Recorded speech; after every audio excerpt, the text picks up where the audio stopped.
Good morning, everyone. Simon Holden here, the Sheriff of Tippingham. It's start your week the right way. It's Judge's Jewels. And there's the Judge. Good morning, Judge. Good morning, Si. Right, well, we've got 5 more horses for your tracker. Recently, we've had some monster winners that have come out of this. So please do listen to these horses and get them in one of your free trackers and look out for them next time. Now, it's only Monday, but on Saturday, the Judge is having his biggest bet yet. It's Judge's Hammer Time, 3 big selections. Now, it makes up a Monster Trixie. Now, on Saturday, if you want to be involved, and you're not in HFC Club, get in it at the top link. If you are in HFC Club and you're not already with the Judge, shame on you, obviously, but you're going to be hearing about how you can get involved for Saturday. Looking forward to it, Judge, the big first Hammer Time bet. I am, mate. I'm very much looking forward to it, yeah. I've got quite a lot to live up to after getting that one up a couple of weeks ago, so I've got to pull my finger out and make sure I carry on doing that.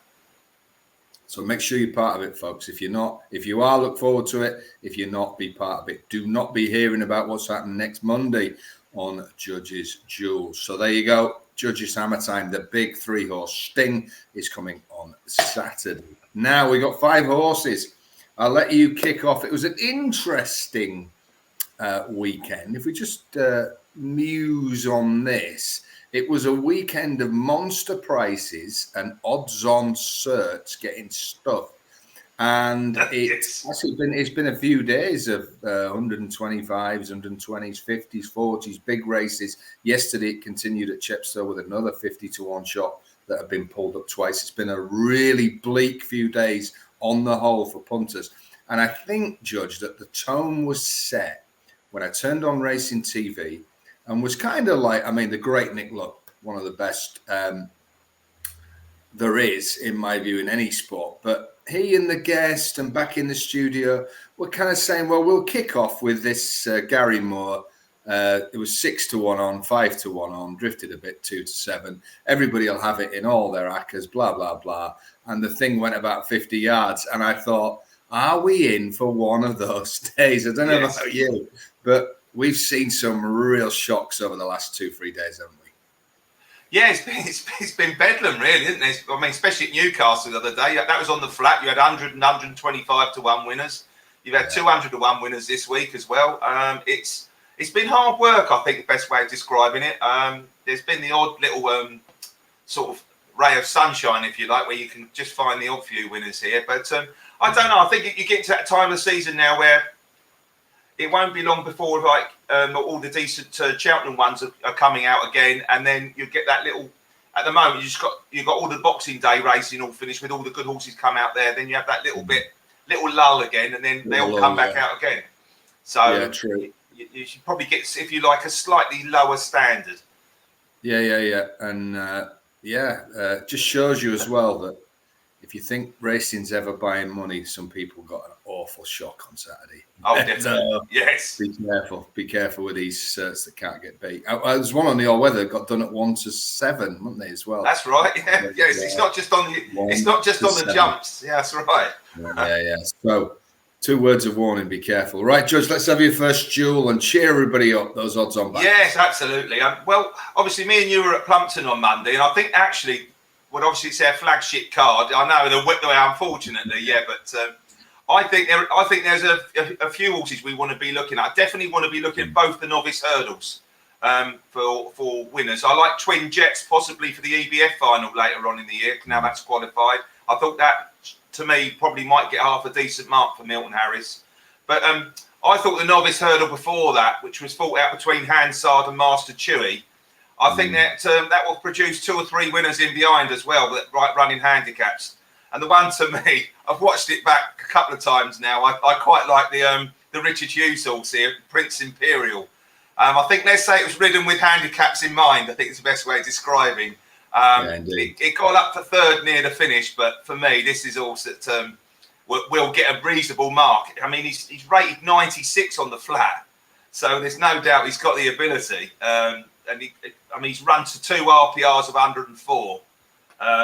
He can't get a mark much sort of like higher than that. And I think he will be a project that should win a couple of times. I also like the horse that went clear that day, the Gary Moore horse. I thought that ran a nice race. Right. Which is the I can't remember the £10 claimer gave that a good ride. That's the one that I begin with T10-fold, I think it was called. Yeah, it was tenfold. Yeah. That run a nice race. But for me, Prince Imperial is the one, and keep an eye out for that in a handicap soon. Yeah, well, we arrived. That was my club business race, which I'd given Hansard, and I said to the judge, I thought 13-8 was like a very generous price in a Swan Vestra match with the other one. And when I arrived there, I just took a look at one of the Goodwin Racing boards and saw that Hansard had gone out to 5-2 and started to inquire whether its leg had fallen off. I've given the Moors a bit of a criticism, shall we say, on this Monday morning show, but I have to say, and I'm sure you'll back me up, Jamie Moore gave Hansard an absolute peach, didn't he? Yeah. He won. I think there's actually, the more I look at the time, I thought he outrode the other fella, and he got first run. And look, he did all of that, but I actually think he won quite a shade comfortably now when I watched it back. I do think perhaps the other horse might end up being a decent handicapper, Master Chewy. Whereas I think Hansard's got a bit more class. I think is the brightest way of saying. I think he could be a graded horse. We saw how Tamuras ended up being a graded horse on Saturday, didn't we? Which you talked about that a few weeks ago. So and another one, right? 13-8 in the Antipost market in the week. Drifts like a barge up 7-2. Yeah, the drifters do win too. It's just sometimes you look at certain instances, you think something's not quite right there. But look, this is part of the game. At the end of the day, you've got to try and read between the lines. Incredible SP for that Tamuras, a horse that we followed.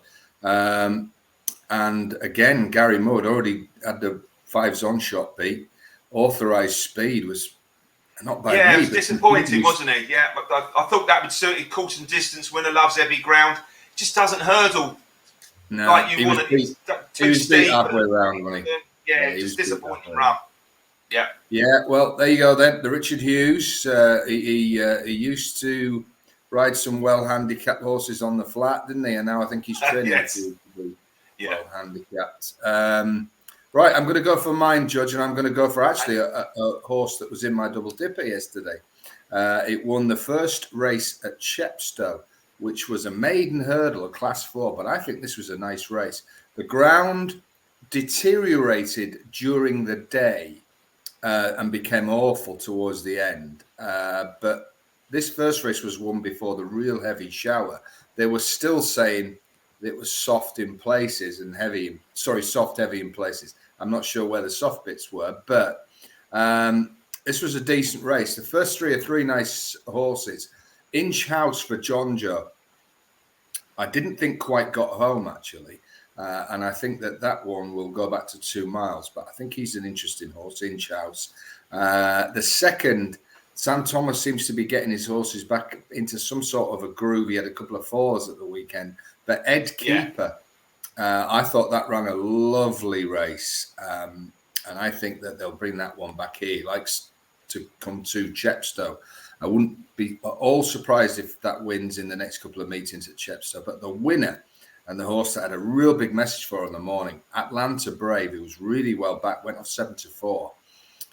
Brilliantly ridden by Richard Patrick. The thing is, Judge, this was 2 mile 3 on it was, very slow times. I call it heavy myself. But this horse travelled well. But when the front two quickened for a furlong or so, he was really under pressure by Richard Patrick. But he really found. Now, to be outpaced on this ground really surprised me. And that tells me one thing. This horse has got bags of stamina. And if you watch Richard Patrick, the others were finishing at a walk. Atlanta Brave hit the line. He had a job pulling it up. I think this screams 3 miles already. It's going to be a chaser in time. But it would not surprise me at all if the ground comes up heavy for this to win. If not a novice race somewhere down the line over 3. Maybe a handicap. Kerry Lee's not averse to putting these novices in handicaps at the big festivals. I was really impressed by this. He's well bred. We all recognise those colours for some really cracking horses that she's had. And I think this is going places. Would not surprise me at all if she steps it up immediately to 3 now, certainly 2 mile 5, and looks at some Lofty Targets. I think this is a horse going places. Atlanta Brave is in capitals for your trackers, for Kerry Lee and the brilliant Richard Patrick. It's nice to see her having some good horses again, isn't it? Because I Yeah, must be honest. time. Yeah. Because I've noticed she had 2 or 3 other runners at that particular meeting, and they're actually quite reasonably expensive purchases as well. You know, they're not sort of $5,000s. You know, these are horses that are, you know, reasonably well bought. But you always associate Kerry Lee with heavy ground horses, don't you? I've always used to. And it's nice to see she's got a couple of that. Nemean Lion ran a cracker in Tolworth on Saturday. That's Same another colours. one from the stable. Yeah. And it's just nice to see her having a few decent horses. I think she's going to be a trainer. She's going to have a few winners this year, and this is one of them. Definitely a 3-mile chaser going forward, isn't he? Yeah, but he's got won a plenty of point over 3 miles. Yeah, definitely a nice project. I like that horse. Definitely. Yeah, get it in your trackers. Right, definitely. Judge, number 2. Well, I think we're going to talk about this race in a little bit more detail. But we go from the lovely novice hurdlers, which have got all the future in front of them, to following. I love the old veterans chase. You can't beat them. You get to know the horses over the years. And for me, one horse stood out from that particular race going forwards. And if you look at the result, the 50-1 winner was obviously Wishing and Hoping. And I Wishing and Hoping, I tipped it up, but I found another one behind it, unfortunately. But this form looks a little bit dubious, you think, because actually the first 2 were first 2 throughout. And I just wonder whether it's hard work making ground up in that, you know, in the going and everything that day. And the one horse that caught my eye was Run to Milan. I mean, this horse absolutely loves Exeter. And if you look at some of its form round there, I mean, it's taken on some really useful animals. Last year, it got beat by Win My Wings, who ended up winning a Scottish National and, you know, won the Ida Chase as well, I believe, for Christian Williams. So to get beaten by her was no mean feat. And run a cracker. Really stayed on strongly up the hill. I do think you keep an eye out when Run to Milan goes to Exeter, which has got to be shortly. He's a winner waiting to happen for an 11-year-old. Yeah, I couldn't agree more. I thought, and Victor Dartnell, on about Kerry Lee, he's had a lean time, but a very, very good trainer of long distance chasers, has been for decades. Yeah, it was a strange race.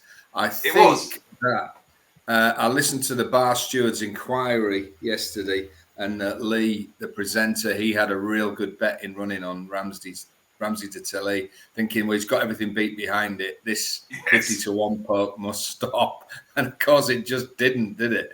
I've been there before with Benson not long ago, got beat by the 50-1 Smith horse. I thought, I've got everything else beat behind, and it's frustrating, isn't it? I think Ramsey to Tilly, after winning and then running a cracker there, I'd be a bit wary. I think they were his 2 Gold Cup. He's had 2 really hard races, one winning and one getting done. I'm staying off him. I like you. I think Run to Milan's got a decent staying chase in it still. Yeah. Oh, definitely. I mean, it's not just the veterans one. Yeah. Now, no, he's only just turned veteran status, because I know he's 11 now, but he's obviously a 10-year-old. He's still got definitely some juice in his mark. He's rated. He can't go up for that race. Definitely. If anything, he might go down a pound, but he's rated 128. Well, last year he beat Valami de Picton off 132 at Exeter, so he's handicapped well now. And obviously the nature of that race, you watch that back. He's the only horse that made ground up from the back, you know, proper ground up to pick in the places. He's definitely one to follow. Yeah, I think this is the best veterans race run this year by some way, and I think it's strong form. I actually think it'll be discredited because a 50-1 shot won, and that's a big mistake people do. Now, before I move on to my eye catch, I've got to mention Saint Xavier. If you watch this race back, how the hell this horse has finished 5th? When they take this to a course, probably left-handed, that it actually likes, he's on a hell of a mark. If you watch it back, just watch Saint Xavier. He cannot jump round Sandown. Half the time he stops when everybody else takes off, and he goes from 3rd to being about 10th. Then Lily Pinchin gets him going again, and then he loses so much ground. How the hell the horse stayed on to be 5th? That is a horse to watch when he goes back left-handed. But I've got to give my one to watch for the horse that I gave on Judge's Jewels. Now, this horse trained by Evan Williams Where am I looking here, Judge? He came ninth. Prime Venture. Is that the one? Prime Venture. Sorry, I'm looking at Ballyandy thinking anything of that. Sorry, this is by the same trainer of the horse I gave. Yes, it's not that race. Prime Venture to me is an interesting ride. Now, you try and second guess some yards. I tried it with my Judge's Jules horse. Now, very similar was the people that were tipping up Prime Venture. Now, he won the race easily last year, and the easiest thing to think is, well, I know which race he's going to be aimed at, which is the same race he won. The late drift perhaps gave us a clue that wasn't the case, Judge, that maybe there was another race in mind for Prime Venture. Now, I'm saying all this allegedly. There might be other reasons why he ran, but I thought it was very odd for a fancied horse that won the race the previous year very easily, that he seemed to be going very easily right at the back, virtually the whole way round. And then the jockey made a bit of an effort late on. And then that petered out and he kind of made his own way home. Now, I obviously think that maybe Prime Venture is being aimed at another race this year. And that's I suppose, the lesson we want to talk about. We're not alleging anything wrong or that it was stopped. We're not saying that at all, please, if the lawyers are watching. What we're saying is sometimes it's the easiest thing in the world to think, I know which race this has been aimed at. And of course, your great big tick for a clue would be to think, well, he won this last year. But what if they think this will get him cherry ripe and it's next time somewhere else this year that they want to win? They've already won this race. I think there is still one race in this horse. I thought he jumped great. I thought he was given minimal exertion from the saddle. And I still think it would be a big mistake to write this horse off. So I think it's odd that we're giving like ones to follow in veterans race. But well, this is what makes you laugh. But at least you know where you are with these horses, because they get to a mark where, to a certain extent, unless they're completely gone at the game, they've got a win off. And I don't think Prime Venture. I don't think the two horses we mentioned are gone at the game. And I mean, my point is that if they're going to have a go with this horse, it's got to be soon, isn't it? The clock is ticking. It's this season, definitely. Because you get to next year, it's going to be 30. I found out I did have a look at this profile of this horse when you mentioned it to me, and obviously he's actually ran a good race in last year's Scottish National. So I don't know if that might be something on the horizon, because it did come sixth in the race last year. But there will be. They didn't want to go into that race with a penalty by winning this. Yeah, so it's going to get dropped again. It might, and it's a sort of horse you can see running a couple of times. You want to watch the market because it might end up being that day, rather than trying to once again think it might be the Scottish National. But it'll definitely be one you want to be with when there's money for it, definitely. At one point on Friday night and Saturday morning, that horse was 9-2 in a place. Yeah. That's probably Sorry about that. Now, someone's trying to call me. Probably Evan Williams trying to book Judge for the ride for the Scottish National. So there you go. Yeah. Prime Venture. Yeah. The reason that's slightly there, because I'd written down to make note of the horse I gave on Friday night, which I thought ran a bizarre race. So yes, that was a serious drift, wasn't it? On horse with form that has gone well fresh in the past. It was a bizarre drift, really. I mean, you could have like 50 to 1 on this on the off. I mean, what's going on? Yeah. You wouldn't want to lay 50 to 1 that. I don't care who you were, in my opinion. But yeah, I mean, somebody somewhere about that, the better. But it did come there as well, didn't it? I mean, at the pond fence. It literally looked like it had a ton in hand coming to the pond fence, and then it sort of weakened out of it. He's definitely must. Let's say I think he's probably needed the run. He must. He's one I would definitely have an eye on perhaps next time out. But he has gone well fresh in the past. It was a strange one. I certainly wouldn't have wanted to lay 50s. Also, I thought it should be about 6 to 1. Anyway, unless you knew something.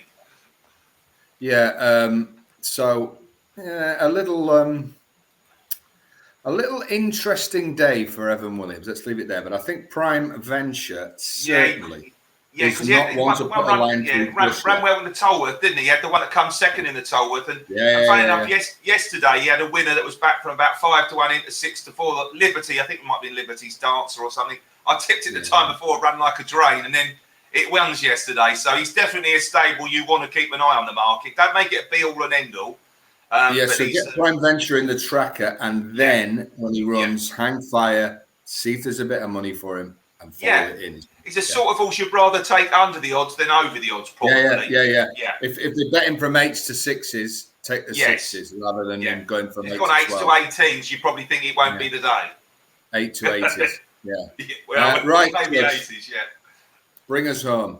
Well, my last one, once again, like so we've got the handicapper, we've got the old boy, and now I've got another handicapper for you. I like to run, you probably might not have seen this, it's at Newcastle on Saturdays. You've got to look at the away meetings sometimes. Because when we mentioned a race the other day, the Weatherby race, there's already been 2 winners come out of that, the Brentford Hope race. Do you remember we talked about this a couple of weeks ago? Yeah. There's been 2 horses run out of that since, both of them won. Funny enough, one of them won the race that beat the Gary Moore short one in the first at Sandown on Saturday. So go back on the tracker and look at that, because there's a few of them running this week as it happens. But I like the run here of Sagebird County. It's run against Densworth in the novice hurdle at Newcastle. And this was his handicap qualifying run. Yeah. Was it the 233, 233 if you ever did, there was an Irish horse come over from, Crawford brought a horse over that ran well in a big field race the time before. But once again, that wasn't very popular in the market. And Ben Pauling had the winner, Densworth. I definitely think Sagebird County was ridden with handicaps in mind, because he literally picked the pieces up and finished second.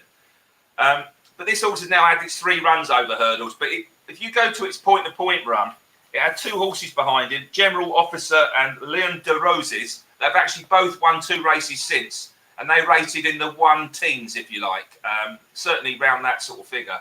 This horse came out over here running a bumper at Uttoxeter, pulled far too hard, too much use of it was made of it, and it dropped away and finished 5th. In its first hurdle race, it went back to Uttoxeter and run okay, shaped like a stand, got well beat by a horse called Clonakilty, who, funny enough, finished behind Timurus in that novice hurdle. And actually, he's gone on to win a couple of races since, so he's really moved forwards. And then next time out, he ran very well. Actually came there and looked like the winner. This is Sagebird County at Weatherby next time, and finished 4th. Okay run.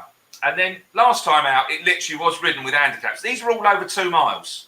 All its 3 runs over hurdles were over 2 miles. It won its point-to-point over 3 miles. And I think now it's got the 3 runs on the board. It's one to keep an eye on in its next couple of starts. It can't get a mark surely of much more than 100 on its point-to-point form, and even on a couple of his hurdle runs. I think that could be a generous mark, because he looks like he's going to be a staying chaser in time, let alone a novice hurdler. And he's one to keep an eye on, and it's trained by Warren Greattricks, Sagebird County.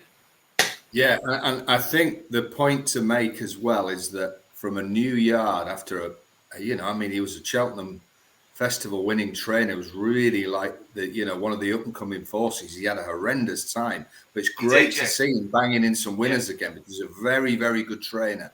So Warren Greattricks, check him out. He's been on the missing list for a couple of years, but that's a highly promising. He had a few, and what he is very good at is Northern Raiders from Lambourne. Yes. If he sends one to Hexham or one to Sedgey or one to Newcastle, pay it a lot of attention if it's backed. Definitely. He's been a Weatherby and Newcastle now, but you think they're like sighters, let's say for handicaps, maybe at both the tracks. Certainly one of them, but I agree with you. Yeah. So Warren Greattricks could be a yard to follow for the rest of the year, but certainly Sagebird County. And there was, just to quickly mention one on that card, and I've heard it mentioned in a couple of places. It's a horse I loved as a hurdler. And it had fallen on debut. A horse called Castle Russian of Nicky Richards. Yes, it kept run on into second, didn't it? In the handicap chase. Yeah. Now, the ride has got incredible stick, but I do think it's got valid excuses, because if you watch the first fence, the horse has taken a tumble on his debut at Weatherby. He was a high-class hurdler. He had top weight here. Now, one of the best bits of advice I ever got years ago was, don't bet anything that was pulled up or fell, because the first thing they're trying to do is get the confidence back and get a clear rounding. Now, Castle Russian just planted himself at the first fence, got over it in a fashion. If you watch, he's suddenly like 20 lengths behind. And it was only in the last circuit that the horse started to get the confidence back. And he flew home. Yeah. The Trevor Hemmings horse, wasn't it? Yeah. In the colours, in them colours, yeah. Look out for Castle Russian, because I'm sure that he's going to win races, and that race will have done him the world of good. Absolutely, and the winner, they backed off the boards. O'Toole, wasn't it? The winner. That's a Crawford horse, yeah. And he had no chance with that, because once he got going, O'Toole was probably about 30 lengths in front of him. Yeah, that ran in the champion bumper, didn't it? O'Toole was a good horse in his time, so that's nice to see that back on the yard. But I agree with you, that's definitely one to follow. Definitely. If they ever meet again, Castle Russian will beat him easily. I think you'd get a price as well, and I would be more inclined to go that way, definitely. Yeah, so that was a very high class hurdler, and I know the hope was that was going to take the highest rank.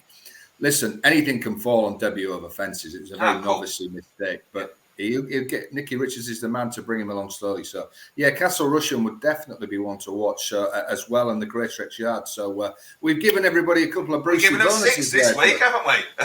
28, I think I counted. So listen, folks, do look in the video vault, because I did do a video last night of a Nicky Richards horse that I said should be favourite. It now is. If you're not on that one, just flip back one. We'll be back on Friday with HHV the judge. We need to up our game. It was a tough weekend. I mean, I take it on the chin and get a smack on the face, but I shouldn't think many people come up with winners this weekend. If they did, well done. But I'll be gunning for you next weekend, that's for sure. We always come firing back. Absolutely. And remember, HFC Club, if you're already in the Judges Private Service, you are ready for Judges Hammer Time on Saturday. If you're not, you'll hear about it. And if you're not in HFC Club, you need to get in at the top link, and you will hear about how you can be involved when the hammer comes down in a big 3-horse strike on Saturday. Right, have a great week, Judge. Back some winners, and I shall see you on Friday, mate. Definitely, mate. So thanks for watching, everybody. Do like and share. And if you're not a member of the channel, we are just 6 short of 2,500. So it's going up, mate. It's going up. When you're not joined, just hit subscribe and the bell, and we'll hit that 2,500 this week. That's the aim. And the aim is always to be the home of big price winners. Right, Judge? I shall see you on Friday, mate. Have a great week. Be lucky, mate. Take care. Be lucky, everybody. Holdens. Horses.